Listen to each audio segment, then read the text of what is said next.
akan bahas tentang determinan dan inverse metrik ordo 2x2 dan 3x3.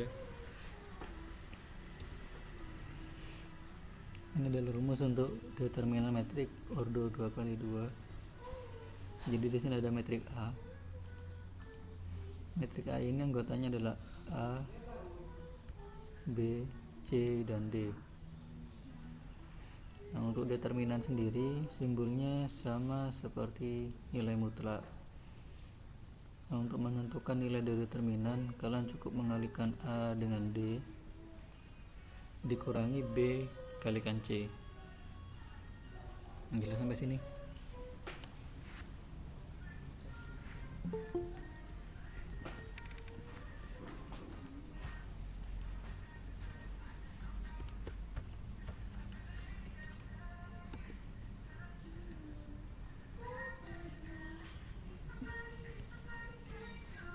Ada pertanyaan kah?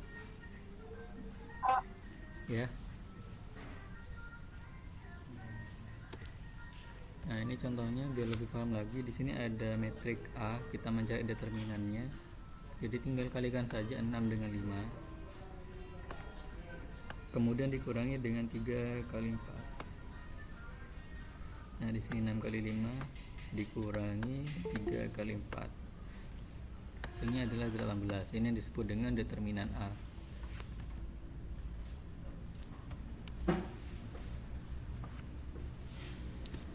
Oke, kita lanjut ke inverse metrik untuk 2x2. Contohnya sama, kita gunakan metrik A, anggotanya A, B, C, D.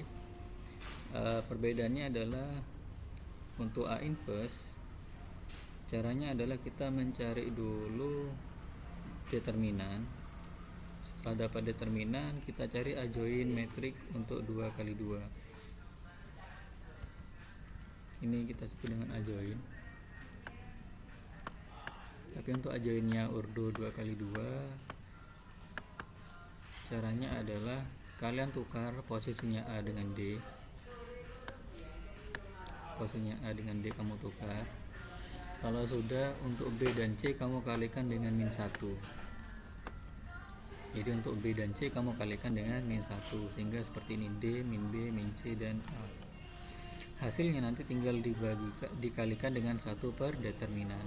Ini untuk inverse metrik di ordo 2x2. Nah, contohnya jika ada metrik A dalam kurung AB inverse. Nah, jika ada soal semacam ini, berarti kalian mengalihkan terlebih dahulu metriknya. Metrik A dikalikan dulu dengan metrik B. Kalau sudah ketemu nilainya, baru kalian cari determinan. Setelah ketemu determinannya, kamu tentukan adjointnya. Ini adjoint metriknya. Kemudian dikalikan dengan 1 per determinan. Nah, hasilnya nanti tinggal dikalikan saja. Dari 1 per determinan dikalikan ke semua anggota di dalam metrik A kali B. Itu untuk inverse metrik A kali B. Sudah paham?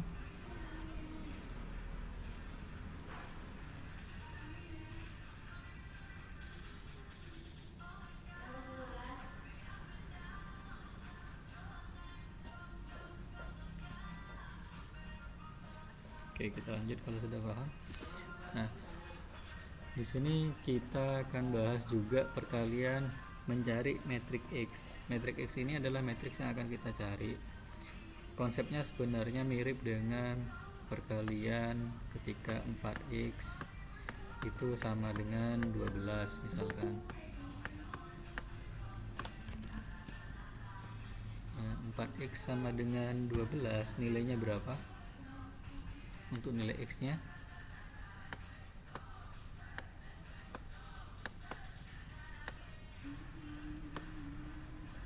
tinggal dihitung dengan cara 12 dibagi 4 ya. Berarti nilai X nya nanti ketahuan adalah 3. Nah, ini kalau dibolak-balik X nya ada di depan. Misalkan X nya ada di depan seperti ini, sama dengan 12, maka hasilnya akan tetap, nilai X nya tetap adalah 3. Tapi berbeda dengan metrik. Untuk metrik kita punya sifat di mana AB itu tidak sama dengan BA.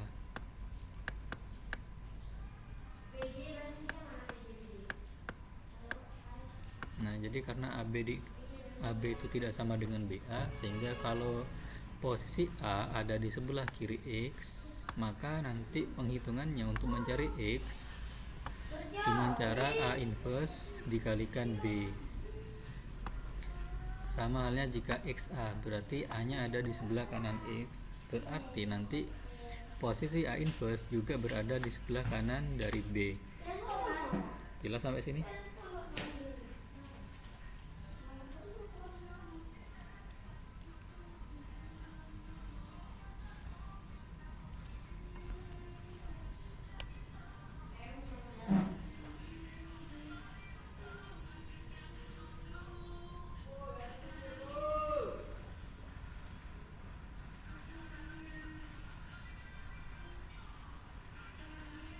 Jelas, Pak. Oke, kalau sudah, selanjutnya untuk contoh soalnya bisa dibaca. Jadi di situ kelihatan ketika metrik A berada di sebelah kiri X, maka penghitungannya tetap dia ada di sebelah kiri dari B. Ini tidak boleh ditukar posisinya. Untuk cara menghitung, kalau cara menghitungnya ini boleh, misalkan A join-nya dikalikan dengan hasil boleh, atau A join dikalikan dengan superdeterminan dulu, tidak ada masalah. Seperti contoh ini dia dikalikan A join dengan hasil. Atau misalkan biar kalian urut mengerjakan cari inverse-nya dulu baru dikalikan dengan hasil, tidak ada masalah, sama saja hasilnya akan sama. Kalau untuk perkaliannya tidak ada masalah seperti ini. Mau dikalikan ke kiri dulu atau ke kanan nggak apa-apa, karena di sini bentuknya adalah konstanta, nanti bilangan konstan biasa, jadi tidak ada masalah. Berbeda halnya jika ini metrik, kalau dibolak-balik maka tidak boleh. Nah, untuk latihan soal silakan di screenshot.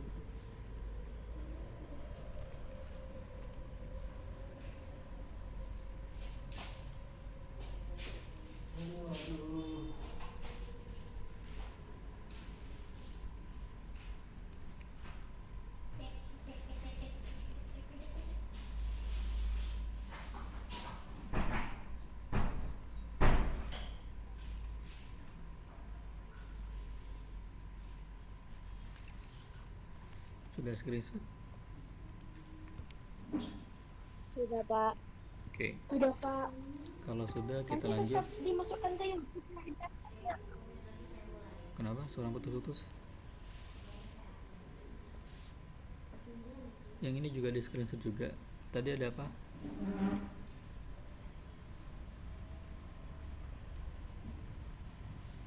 nggak jadi, Pak, maaf. Sudah wis.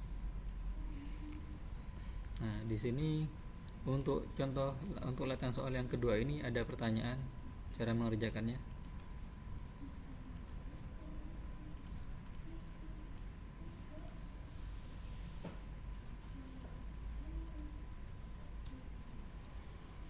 Oke, gak ada ya. Jadi untuk latihan soal nomor 2 nanti silakan dicari masing-masing ini determinannya. Ini ada metriknya juga. Jadi ini untuk metrik B saja. Kamu cari dulu isi kotaknya berapa berdasarkan diagram yang di atas. Jadi kalau sudah ketemu baru cari menggunakan dari metode determinan. Kita masuk ke determinan untuk yang 3x3. Nah, determinan 3x3 ini ada dua cara. Ini cara yang pertama. Jadi cara yang pertama adalah kamu pindahkan dulu, kamu copy data di kolom 1 dan kolom 2, kemudian dipastekan di sebelah kanan kolom ketiga. Jadi tinggal ditulis ulang aja. Sini ada A, ada B, ada D, ada E, G, dan H. Kalau sudah, untuk panah yang warna biru ini itu perkaliannya dengan positif 1. Maksudnya adalah jadi 1 dikalikan A kalikan E kalikan I. Nih bentuknya tetap positif. Sedangkan yang kuning dia dikalikan dengan min 1. Jadi min 1 kalikan C jadinya min C E G, min A F A, min B D I.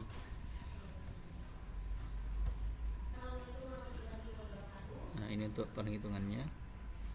Jadi yang sebelah yang biru ini dikalikan dengan positif, sedangkan yang kuning kalikan dengan negatif. Cara yang kedua, kita bisa ambil baris pertama pada metrik tersebut. Ya, di sini kita tulis dulu baris 1 kolom 1, baris 1 kolom 2, baris 1 kolom ketiga. Urutannya adalah di sini plus, di sini min, di sini plus. Jadi dikalikan dengan plus 1, min 1 dan plus 1 lagi. Sehingga 2 dikalikan plus 1, di sini akhirnya tetap 2. Nah, untuk baris 1 kolom 1, maka kolom 1 kita hapus. Kita ambil saja kolom kedua dan kolom ketiga. Pak, maaf baru gabung tadi masih makan. Oke, silahkan.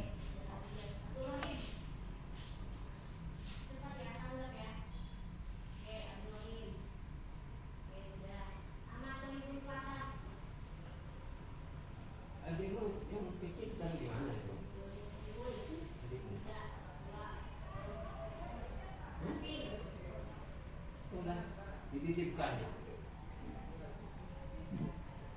Masnya sama mbaknya belajar. Oke, kita lanjut. Nah, jadi kalau yang kita kerjakan adalah untuk baris 1 kolom 1, maka yang digunakan cukup kolom kedua dan ketiga. Yang baris 1 tidak usah digunakan, cukup baris 2 dan baris 3 saja. Sehingga di sini munculnya 1, 1, min 2 dan 1. Untuk yang baris 1 kolom 2, berarti yang digunakan adalah kolom pertama dan kolom ketiga.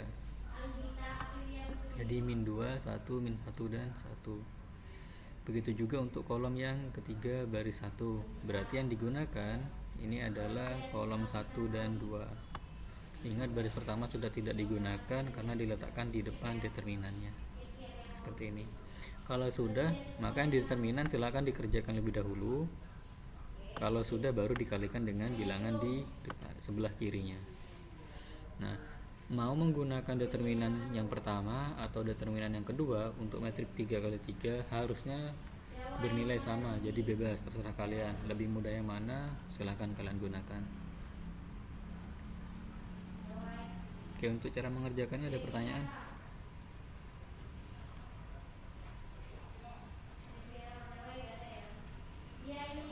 Nggak ada, Pak. Oke, paham berarti ya. Selanjutnya kita ke minor.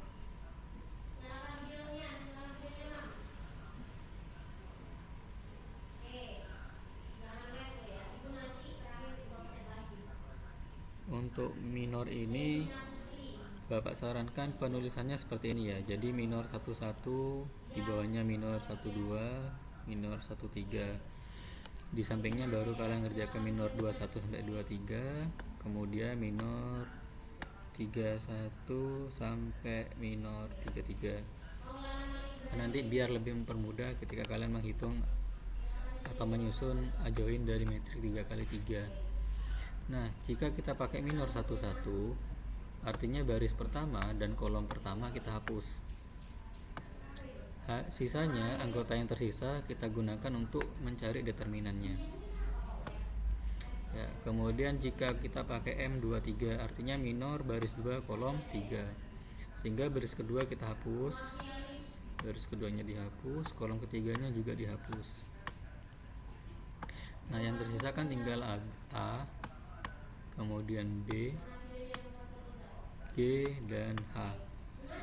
Nah, sisanya ini silakan kamu cari determinannya juga. Begitu seterusnya sampai dari M11 sampai M33. Kalian cari semua, ada 9. Nah, selanjutnya ke kofaktor. Ini contoh untuk minor yang bentuk angka. Jadi di sini ada M13 misalkan. berarti baris pertama dihapus, kolom ketiga juga dihapus, maka yang tersisa ini saja 2, 3, min 1 dan 2 sama. Nah, silakan kamu cari determinannya. Berarti 2 kali 2 4,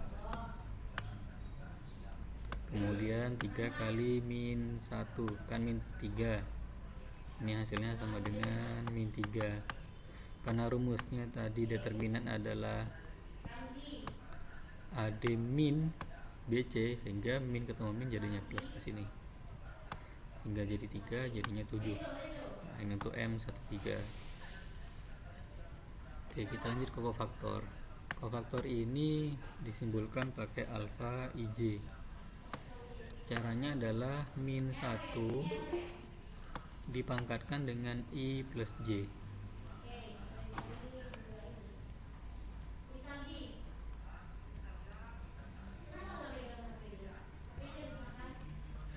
Nah, di sini untuk min 1 itu tergantung dari I dan J-nya. Jika dia bernilai genap, misalkan seperti ini alfa 11 atau kofaktor 11, berarti dia min 1 pangkat 2. Kalau pangkatnya genap berarti nilainya tetap 1, sehingga nanti nilai kofaktornya itu sama dengan nilai minornya. Bedanya dengan yang berwarna kuning ini, untuk berwarna kuning ini untuk yang nantinya berpangkat ganjil. Nah, yang tulisannya kuning ini nanti pangkatnya akan ganjil, karena untuk kofaktor 21, kalau 2 tambah 1 dia nilainya adalah 3, berarti pangkatnya ganjil. Kalau pangkat ganjil berarti min 1 nanti dikalikan dengan minornya, sehingga minornya akan berubah. Contoh di sini. Di sini ada M21. Ini kan nanti pangkatnya ganjil. Nah, hasil dari minornya adalah min 2. Karena pangkatnya ganjil berarti dia adalah min 1, sehingga min 1 dikalikan min 2 hasilnya adalah 2. Seperti ini. Jadi untuk yang warna kuning ini nanti dikalikan dengan min 1, sedangkan yang putih tidak usah dikalikan min 1, cukup hasil minornya saja. Jelas sampai sini ya? Iya Pak. Oke. Ya Pak. Pak boleh nanya Pak? Silakan. Berarti kalau seumpamanya yang di min 1 yang min 1 ini Pak ya, yang min 1 nih yang kurung dalam, Ya. kalau positif jadi negatif yang 1 plus J nya itu. Jadi berarti kalau kurung 1 berarti 1 min J, bukan 1 plus J. Gimana? Kalau yang 4-nya dikurangi itu 1-nya jadi positif ya Pak?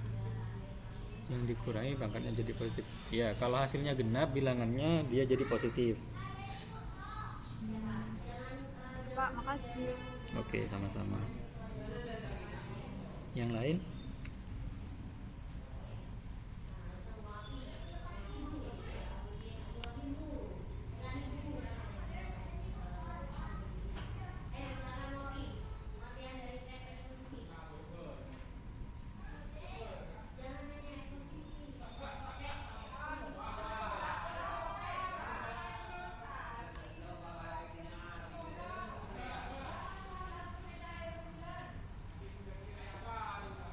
Kita lanjut. Untuk setelah menghitung semua kofaktor, sisanya adalah tinggal membuat adjoinnya. Untuk membuat adjoin tinggal kalian susun saja. Jadi setelah kalian menghitung semua kofaktornya, tinggal diletakkan saja, nanti menjadi adjoin A11, A12, A13 dan seterusnya. Jadi urutannya berbeda dengan penulisan anggota metrik.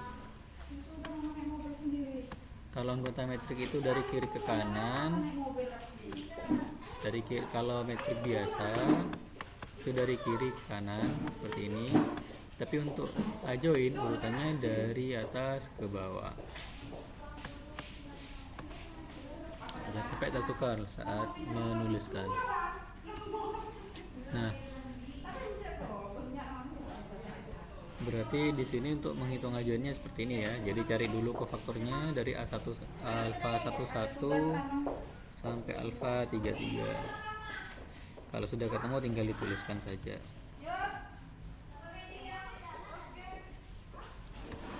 Nah, sekarang kita lanjut ke inverse metrik. Jadi dari semua yang tadi kita bahas tentang minor sampai kofaktor dan adjoin, fungsinya adalah untuk menghitung metrik sini.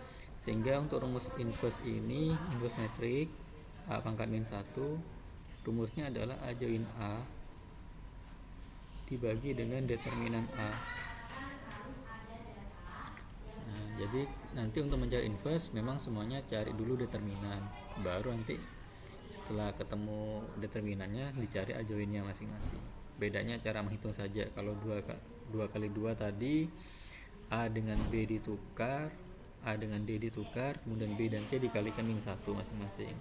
Tapi untuk yang metrik 3 kali 3 kalian masih harus mencari minor dan kofaktornya, baru menjadi adjoinnya. Oke, ini contohnya. Jadi misalkan di sini ada metrik A, anggotanya ini.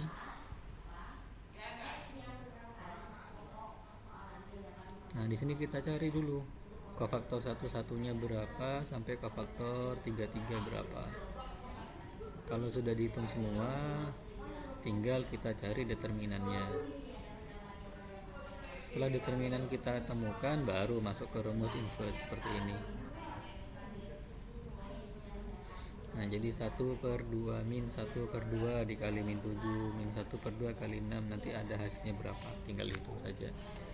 Jadi nanti misalkan jadinya adalah 7/2, ini 7 ya, 7/2 berarti di sini nanti jadinya, karena ini min setengah dikali 6 dikalikan 6, sehingga hasilnya itu jadi min 3 dan seterusnya. Tinggal isi saja ya. Itu untuk inverse. Oke, latihan soalnya silakan di screenshot lagi.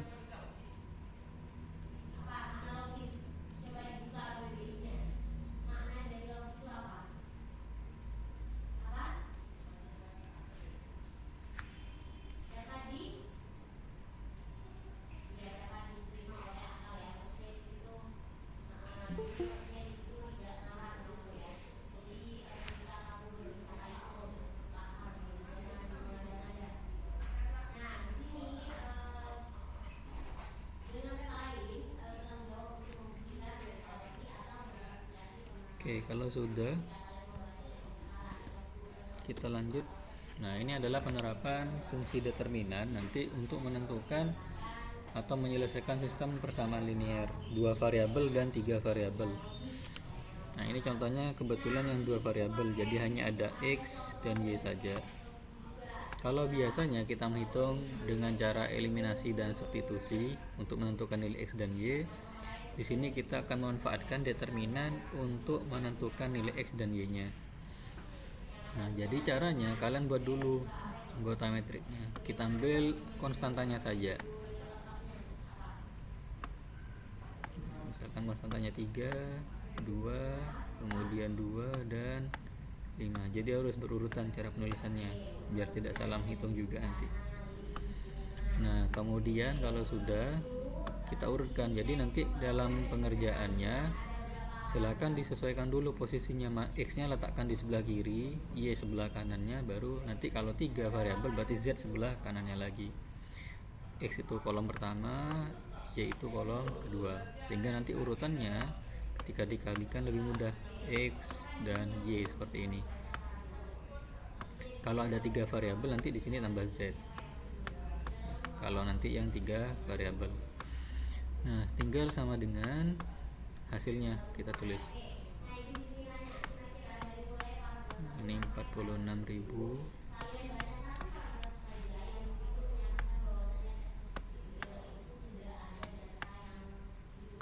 Kemudian di sini 60.000.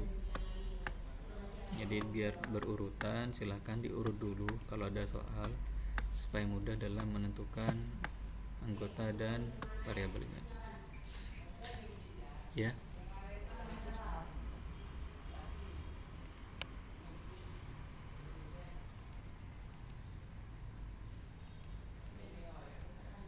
Ya, di sini untuk menentukan determinan umum. Determinan umum ini kita ambil dari konstanta tadi. Ya, jadi menghitung determinan umum pakai konstanta awal untuk semuanya. Sedangkan untuk mencari determinan X atau dx, determinan X ini tadi sudah Bapak jelaskan, kolom pertama itu miliknya X, kolom kedua miliknya Y, nanti kolom ketiga miliknya Z kalau ada ya. Sehingga untuk kolom pertama yang 3 dan 2 ini, untuk mencari dx ini kamu hapus, kamu gantikan dengan hasilnya, sehingga dx di sini munculnya adalah 46.000 dan 60.000, dan kolom kedua itu untuk dx. Sama halnya dengan dy. Untuk dy maka kolom kedua kamu hapus, kamu ganti dengan hasilnya juga, sehingga munculnya adalah 3246 60.000. Kalau nanti ditanya dz, berarti nanti yang dihapus adalah kolom ketiga. Untuk kolom ketiga nanti yang dihapus ya. Kolom ketiga ini yang dihapus nanti.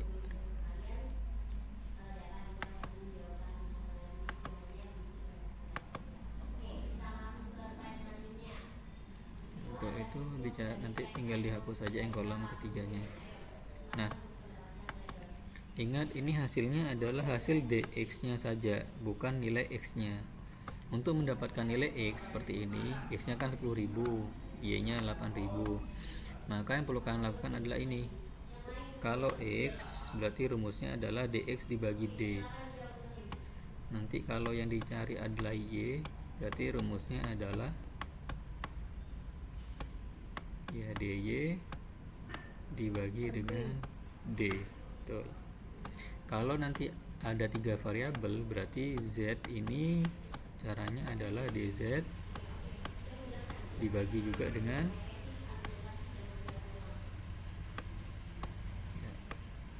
d ya, sehingga nanti hasilnya adalah dy per d ini dapatnya ini 8.000 ini ya, kan dy nya di sini 88.000 kita bagi dengan 11, maka hasilnya adalah 8.000 ya. 110.000 bagi 11 hasilnya 10.000. Itu seterusnya sampai yang dz.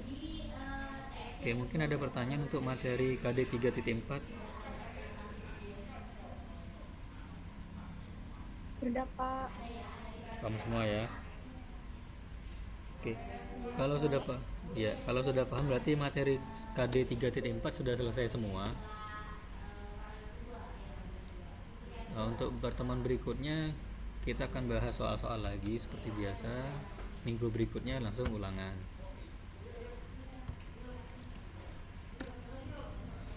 Ya Pak. Oke, silakan. Oke. Ya, Pak. Mungkin ada pertanyaan sebelum kita akhiri?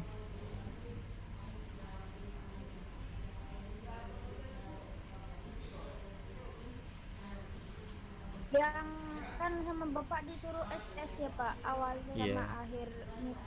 Itu dikirim Pak, saya masuknya gak di awal, Pak, gimana? dikirim Ya. di mana Pak, di classroom juga. Ya, nanti dikirim di classroom. Yang dari pertengahan ya kirim pertengahannya saja. Baik, Pak. Oke, nanti disesuaikan saja ya.